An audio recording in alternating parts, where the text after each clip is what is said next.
Hi good morning. നമുക്കിന്ന് പാലക്കാടൻ അവിയൽ ഉണ്ടാക്കിയാലോ. പാലക്കാടൻ സദ്യ അവിയൽ എന്ന് പറയുമ്പോൾ നമ്മുടെ ഇവിടുത്തെ അവിയലല്ല, നല്ല വെള്ള കളറിലാണ് ഇരിക്കുക. നമ്മുടെ ഇവിടെ മഞ്ഞ കളറിലൊരു അവിയലല്ലേ, ലൈറ്റ് യെല്ലോ ഷെയ്ഡിലല്ലേ അവിയലിരിക്കുക. ഇത് നമ്മുടെ സദ്യ അവിയലുമായിട്ട് ഒരുപാട് വ്യത്യസ്തതയുള്ള രീതിയിലാണ് ചെയ്യുക. അപ്പോൾ നിങ്ങൾ ഈ രീതിയിൽ അവിയൽ ഉണ്ടാക്കി നോക്കിയിട്ടില്ലെങ്കിൽ ഉറപ്പായിട്ടും ഈ ഒരു സദ്യ അവിയലൊന്ന് പ്രിപ്പയർ ചെയ്ത് നോക്കൂട്ടോ. എങ്ങനെയാണ് നമ്മുടെ പാലക്കാടൻ സദ്യ അവിയൽ തയ്യാറാക്കുന്നതെന്ന് നമുക്ക് നോക്കാം.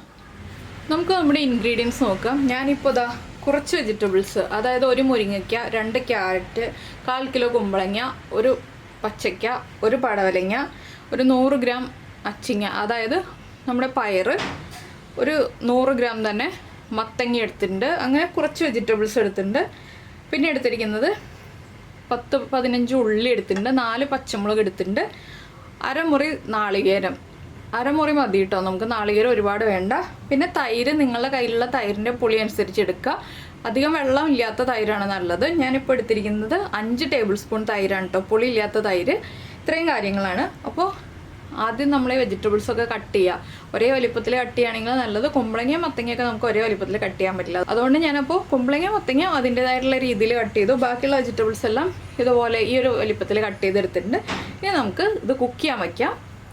നമുക്ക് ആദ്യം ഒരു മൺചട്ടിയിലേക്ക് നമ്മൾ എടുത്തു വെച്ചിരിക്കുന്ന വെജിറ്റബിൾസ് എല്ലാം ചേർക്കാം. അപ്പോൾ ഞാൻ എന്താ വെജിറ്റബിൾസ് എല്ലാം ആദ്യം മൺചട്ടിയിലേക്ക് ആക്കിയിട്ടുണ്ട്. ഇനി നമ്മൾ കുറച്ച് കറിവേപ്പില ചേർത്ത് കൊടുക്കുന്നുണ്ട്. അതുപോലെ തന്നെ നമ്മൾ എടുത്തിരിക്കുന്ന പച്ചമുളക് ഉണ്ടല്ലോ, പച്ചമുളക് ഒന്ന് സ്പ്ലിറ്റ് ചെയ്തിട്ട് ചേർക്കാം കേട്ടോ. പച്ചമുളക് ഞാൻ ഈ ഒരു അവിയലിൽ അരച്ചല്ല ചേർക്കുന്നത്, ഇതുപോലെ സ്പ്ലിറ്റ് ചെയ്തിട്ടാണ് ചേർക്കുന്നത്. ചില റെസിപ്പികളിൽ നമ്മൾ പച്ചമുളക് അരച്ച് ചേർക്കും, ചില റെസിപ്പികളിൽ നമ്മൾ ഇതുപോലെ ചേർക്കും. ഇനി നമ്മൾ ചേർക്കുന്നത് ഈ കഷ്ണങ്ങൾക്കെല്ലാം ആവശ്യമായിട്ടുള്ള ഉപ്പ്, പിന്നെ കുറച്ച് വെള്ളം. നമ്മുടെ ഇവിടെയൊക്കെ അവിയൽ ഉണ്ടാക്കുമ്പോൾ വെള്ളമല്ല വെളിച്ചെണ്ണയാണ് ചേർക്കുക, പക്ഷേ ഈ ഒരു അവിയലിൽ നമ്മൾ വെള്ളമാണ് ചേർക്കുന്നത്. ഇനി നമുക്ക് ഫ്ലെയിം ഓൺ ചെയ്യാം. ഇതൊന്ന് മിക്സ് ചെയ്യാം, നന്നായിട്ടൊന്ന് ഇളക്കി മിക്സ് ചെയ്യാം. ആ ഉപ്പ് വെജിറ്റബിൾസിൻ്റെ എല്ലാ ഭാഗത്തേക്കും എത്തണം. അതുപോലെ പച്ചമുളക് നന്നായിട്ടൊന്ന് മിക്സായി വരണം. ഇതിന് ശേഷം വെജിറ്റബിൾസ് കുക്കായി വരുന്നത് വരെ അടച്ചു വെച്ച് വേവിക്കുക. വളരെ സിമ്പിളായിട്ടുള്ള റെസിപ്പിയാണ് കേട്ടോ ഈ ഒരു അവിയൽ. അപ്പോൾ ഇതൊന്ന് അടച്ചു വെച്ച് നമുക്ക് വേവിച്ചതിന് ശേഷം നമുക്കിനി അരപ്പിൻ്റെ കാര്യങ്ങൾ നോക്കാം. ഇതൊന്ന് തിളച്ച് കഴിയുമ്പോൾ ഫ്ലെയിം കുറച്ച് വെക്കാം കേട്ടോ. വെജിറ്റബിൾസ് ലോ ഫ്ലെയിമിലിരുന്ന് വേണം കുക്കാവാനായിട്ട്. അപ്പോൾ ഇനി നമുക്ക് അടച്ചു വെച്ച് വേവിക്കാം. അതുപോലെ തന്നെ അരപ്പിലേക്ക് എന്തൊക്കെയാണ് ചേർക്കാന്നുള്ളതും കൂടി നോക്കാം. ഞാനിപ്പോൾ മിക്സിയുടെ ജാറിലേക്ക് നമ്മൾ എടുത്തു വെച്ചിരിക്കുന്ന തേങ്ങ ചേർത്ത് കൊടുക്കുകയാണ്. തേങ്ങയുടെ കൂടെ തന്നെ നമ്മുടെ ചെറിയ ജീരകം ഉണ്ടല്ലോ, ക്യുമിൻ സീഡ്സ്, ഒരു 1/4 ടീസ്പൂൺ ചേർക്കുന്നുണ്ട്. ഒരുപാട് വേണ്ട കേട്ടോ, 1/4 ടീസ്പൂൺ മതി. ഇനി ഇതൊന്ന് തരുതരിപ്പായിട്ട് അരച്ചെടുക്കുക. ഒരുപാട് അങ്ങോട്ട് അരഞ്ഞു പോകണ്ട. ചെറുതായിട്ട് വേണമെങ്കിൽ വെള്ളം ചേർത്ത് കൊടുക്കുക കേട്ടോ. ഒരു 2 ടീസ്പൂണൊക്കെ വെള്ളം ചേർത്തിട്ട് അരച്ചെടുക്കുക. വേറെ ഇൻഗ്രീഡിയൻസ് ഒന്നും വേണ്ട നമ്മുടെ അരപ്പിൽ. അപ്പോൾ നമ്മളൊന്ന് തേങ്ങ ഒതുക്കി എടുത്തിട്ടുണ്ട്. ഇനി ഇതിലേക്ക് നമ്മൾ എടുത്തു വെച്ചിരിക്കുന്ന ഉള്ളി ഉണ്ടല്ലോ, ഈ ഉള്ളി ഒന്ന് ചേർത്തിട്ട് ഒന്ന് പൾസ് ചെയ്തെടുക്കുക. ഉള്ളി അരഞ്ഞു പോകരുത്, ജസ്റ്റ് ഒന്ന് പൾസ് ചെയ്യുക. ഇപ്പോൾ നമ്മുടെ ഉള്ളിയും കൂടി നമ്മളിതാ പൾസ് ചെയ്ത് ചേർത്തിട്ടുണ്ട്. ഉള്ളി കല്ലിൽ ചതച്ച് ചേർക്കുകയാണെങ്കിൽ അത്രയും നല്ലത് കേട്ടോ. ഇനി നമുക്കിത് മാറ്റി വയ്ക്കാം. നമ്മുടെ കഷ്ണങ്ങൾ കുക്കായി കഴിഞ്ഞിട്ട് ബാക്കിയുള്ള കാര്യങ്ങൾ ചെയ്യാം. അപ്പോൾ നമ്മുടെ വെജിറ്റബിൾസൊക്കെ കുക്കായിട്ടുണ്ട്. വെജിറ്റബിൾസിൽ നിന്ന് കുറച്ച് വെള്ളം ഇറങ്ങി വന്നിട്ടുണ്ട്. ഓവറായിട്ട് വെജിറ്റബിൾസ് ഉടഞ്ഞു പോവാത്ത രീതിയിൽ വേണം ഈ ഒരു അവിയലിന് കുക്ക് ചെയ്യാൻ. അപ്പോൾ ഇതുണ്ടോ, കുറച്ച് വെള്ളമുണ്ട്. ആ ഒരു വെള്ളത്തിലേക്ക് ഞാൻ ഇനി അരപ്പ് ചേർക്കാൻ പോവാണ്.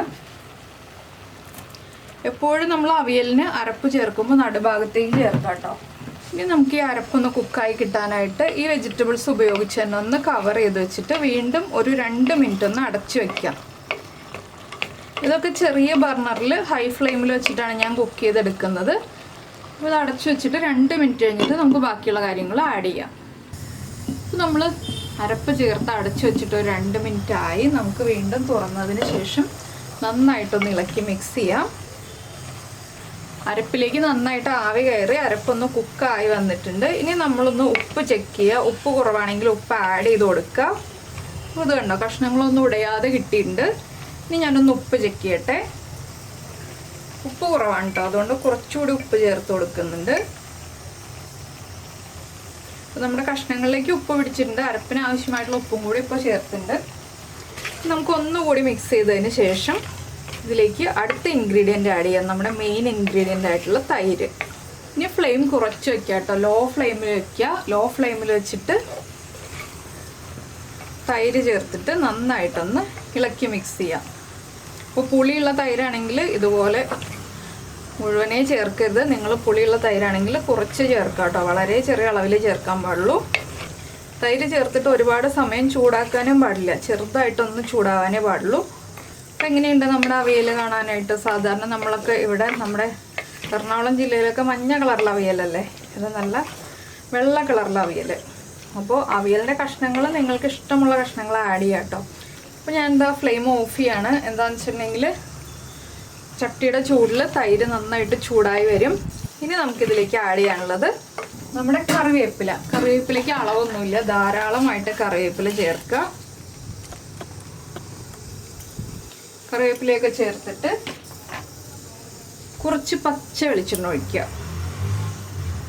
ഒരു 1-2 ടീസ്പൂൺ പച്ച വെളിച്ചെണ്ണ ഒഴിക്കാം, അല്ലെങ്കിൽ 1 ടേബിൾ സ്പൂൺ പച്ച വെളിച്ചെണ്ണ ഒഴിക്കാം. എന്താണെന്ന് വെച്ചാൽ നമ്മൾ സാധാരണ അവിയൽ ഉണ്ടാക്കുമ്പോൾ വെളിച്ചെണ്ണ ചേർത്ത് മിക്സ് ചെയ്ത് കുഴച്ച് വെച്ചിട്ടാണ് വെജിറ്റബിൾസ് വേവിക്കുക. ഇപ്പോൾ നമ്മൾ അവിയൽ ഉണ്ടാക്കിയിരിക്കുന്നത് വെളിച്ചെണ്ണ ഒട്ടും ചേർക്കാതെയാണ്. ഇനിയിപ്പോൾ അത് അടച്ചു വെച്ചിട്ട് ഒരു 10 മിനിറ്റ് കഴിഞ്ഞിട്ട് നമുക്ക് തുറക്കാം. ഇപ്പോൾ നമ്മൾ നമ്മുടെ അവിയൽ അടച്ചു വെച്ചിട്ട് ഒരു 10 മിനിറ്റ് ആയി. ഇതാ കറിവേപ്പിലയൊക്കെ വാടി നന്നായിട്ട് വന്നിട്ടുണ്ട്. ഇനി നന്നായിട്ടൊന്ന് മിക്സ് ചെയ്ത് കൊടുക്കാം കേട്ടോ. അപ്പോൾ നമ്മുടെ പാലക്കാടൻ സദ്യ സ്പെഷ്യൽ അവിയൽ റെഡി ആയി കഴിഞ്ഞു. ഇടയ്ക്ക് കുക്കറിൻ്റെ സൗണ്ട് കേൾക്കൂട്ടോ, ഞാനിവിടെ ചോറ് വെച്ചുകൊണ്ടിരിക്കുകയാണ്. അപ്പോൾ എന്തായാലും നിങ്ങൾക്ക് റെസിപ്പി ഇഷ്ടമായിട്ടുണ്ടാവുമെന്ന് വിചാരിക്കുന്നു. ഇതുപോലെ നമ്മുടെ നാട്ടിൽ ഈ ഒരു അവിയൽ ഉണ്ടാക്കി നോക്കിയിട്ടില്ല എന്നുണ്ടെങ്കിൽ ഉറപ്പായിട്ടൊന്ന് ട്രൈ ചെയ്ത് നോക്കൂ.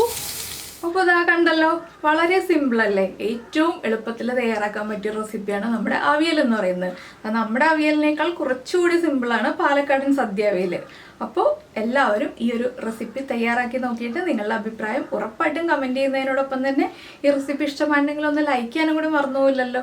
അപ്പോൾ നമുക്ക് നമ്മുടെ അടുത്ത ഓണം റെസിപ്പിയുമായിട്ട് നാളെ കാണാം.